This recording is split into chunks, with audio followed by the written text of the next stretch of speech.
জয় বাবা ঝাড়েশ্বর।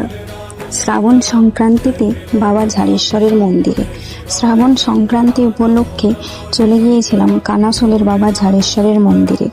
বাবার মাথায় জল ঢালার ইচ্ছে ছিল অনেক দিনের, আর আজ সেই সুযোগটা পেয়ে সত্যিই খুব ভালো লাগছে।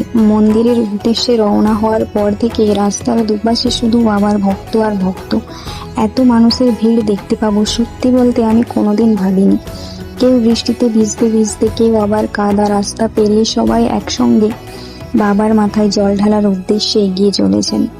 চারপাশে শুধু হর হর মহাদেব আর জয় বাবা ঝাড়েশ্বর ধ্বনি।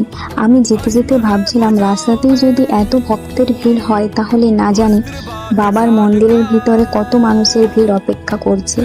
অবশেষে সেই বিশাল ভিড় কাটিয়ে পৌঁছে গেলাম বাবা ঝাড়েশ্বরের মন্দিরে।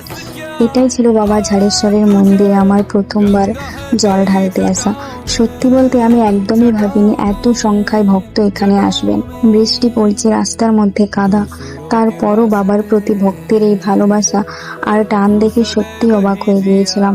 চারপাশে সেই ভক্তিময় পরিবেশ, বৃষ্টি ভেজা রাস্তা আর অসংখ্য মানুষের হর হর মহাদেব ধ্বনি, সব মিলিয়ে মুহূর্তটা আমার কাছে একেবারে অন্যরকম হয়ে উঠেছিল। আজকের এই প্রথমবার বাবা ঝাড়েশ্বরের মন্দিরে এসে জল ঢালার অভিজ্ঞতা সত্যিই মনে রাখার মতো হয়ে থাকলো। জয় বাবা ঝাড়েশ্বর, হর হর মহাদেব। সবশেষে একটা কথা না বললেই নয়, এত বৃষ্টি আর কাদার মধ্যেও এত ভক্ত বাবার মাথায় জল ঢালতে এসেছে। এটাই তো বাবার প্রতি ভক্তের ভালোবাসা। হর হর মহাদেব, জয় বাবা ঝাড়েশ্বর।